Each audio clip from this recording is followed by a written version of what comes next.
Amigos, hoy es un día literal increíble porque estoy con Brad Bird y Nicole Grindle, los encargados de traernos, así es, Los Increíbles.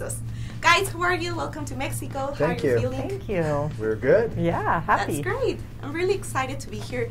I love the movie. So, first of all, what separates The Incredibles from other superhero films? Well, it's about a family, for one thing. Yeah, and the superpowers have always commented on roles within the family and parts of your life. So when you're 10 years old, you have endless energy, and so Dash is able to go super speed. When you hit teenage time, it's a good time for insecurity. So you are not sure you should be, you kind of want to hide, so invisibility becomes a cool thing, and force fields to protect you, you know. And so that's always been how we dealt with it. It's more about the structure of the family and your role within it. Hello? Hey, honey. How are the kids? Everything's great. Is she having adolescence? And Jack? Okay, so in this new movie, the family starts to discover the baby's powers. So Yes. Yes. Yeah. I love the raccoon scene, by the way. So Oh, good. Good. my favorite. So if you had to be Jack's new babysitter, what would you do to keep him under control? I think I would have to keep him interested and occupied, which truthfully, that is how one takes care of a baby. Exhausting. It's exhausting because you're entertaining somebody whose attention is constantly wandering. I think that would work with Jack if you could keep him interested. Yes, yeah. But he could have his laser eyes when he's delighted about something. That's true. You know, so it's kind of a metaphor for how hard it is to take care of babies once they become mobile. Oh. You know, you kind of get tricked into thinking it's going to be easy when they stay in their little carriers and just kind of wiggle and kind of occasionally hit themselves in the face. You think, oh, this is easy. Yeah, what's the problem? Even their diapers are kind of no problem. It's easy. And as they get bigger and they start to move around, the diapers become worse, and they start putting their hands everywhere where you don't it's going to hurt. No, you know. So it's hard. It's hard to be a parent. And I think that's one of the things that we have fun with in this movie. I thought you were going to say cookies, you know, like Yeah. in the film. Cookies, yeah. Cookies. Very temporary solution. That's right. Yeah, they don't solve all the problems, as you notice. Because you can't keep giving them cookies. No, you can't. What the? Num num cookie. Oh my God! Cookie. Wow, gay. That is freaky. And is there going to be a Toy Story 4 Easter egg in this movie? We like to hide our things very well, but we always, it's a PIXAR tradition to hide lots of goodies in the movie. Yes. And there are hidden goodies in this movie. There are some of them, but not the Toy Story. But I like the fact that you're not sure. And that's the way we like you all to be, not sure. A lot of times they go, where can I find all the hidden secrets? And I'm like, I'm not going to tell you, you know. But there are hidden secrets. There are hidden secrets. Greetings. I am Buzz Lightyear. And a lot of people were expecting to see Honey on this film. Why did you decide to keep her only as boys?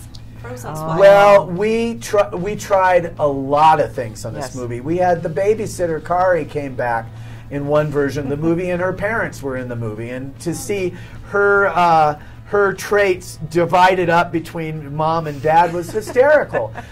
We had a fashion show with E. Yeah. We had things all over the place. We had superheroes, one called Cosmosis, and we had everything, and we just isn't room for it. You know, and a lot of the things that we cut were really funny and cool or scary, and I was happy that we got her in at all, because one time we had a scene that had more of her, and it was fun, just like all the other stuff, but it didn't move the story along. Right. So you do what you can. It can't be everything, and that's one of the sad things about making a movie, is when you first have the idea, everything is possible. This movie is going to be the greatest movie ever made, right? Right, everybody? Yes! And then the producer goes, and it's 3 hours long? Oh, no, to be the best movie, it has to be 17 hours long. You know? And you just have to start cutting and dealing with it. So I was happy that we got her in there. But, you know, I would like to see more Honey, too, at some point. But I also want to see Cosmosis. Yeah. And I want to see... Kari and her parents. I want to see Kari and her parents. Yeah. So... ¿Qué? ¿Dónde está mi super traje? ¿Qué? ¿Dónde está mi super traje? Lo puse por ahí. ¿Dónde?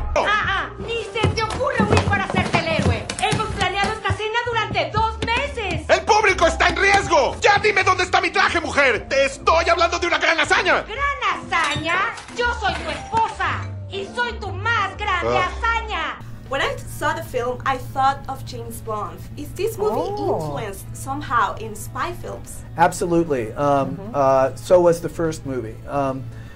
I tried to figure out, people have asked me where did that come from, and I didn't really know the answer until I thought about it. When I was a little kid, I liked superheroes just like any kid did. I read some Batman comics and some others. I didn't read them as much as people think I did. I really don't know that much about superheroes. But there were no really good superhero films. There was the Superman show that kind of looked a little cheesy. I liked it when I was a kid, but wasn't very convincing later on. Then there was the campy Batman, which was kind of, you know, making fun of Batman. And the only thing that was really convincing to me when I was a kid were spy films.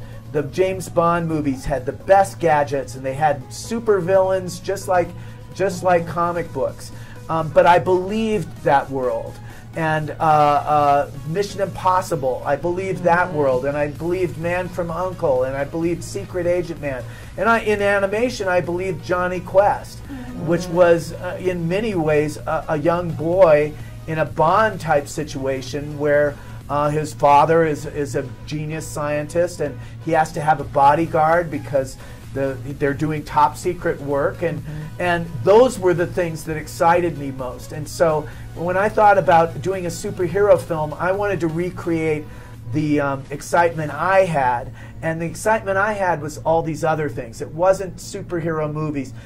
They've only gotten really good recently. A lot of people don't remember, though, that the first really good one was the Fleischer version of Superman from the 30s, and they were animation, but they were big budget. But they only made a few of those, and then there was a long period where superheroes were kind of cheesy. So there's my complicated answer. No, it's okay. And finally, is it true that Metroville, the city where the Parr family lives, it's actually inspired by Superman? Well, there is Metropolis, I guess, but you say metro meaning city. New Urbam is also a city in our thing, and Urbam is like related to urban. Okay. So it's just you're trying to come up with a city name that stands in for all cities. You know, yeah. Mexico City is a metropolis. Yeah. You know, yeah. So you're trying to pick things that feel universal. You know? Okay, perfect. Well, thank you very much. Thank you. Thank you. The Screen Slater interrupts this program for an important announcement. Suit up. It might get weird. I'll be there ASAP. Where you going ASAP? You better be back ASAP.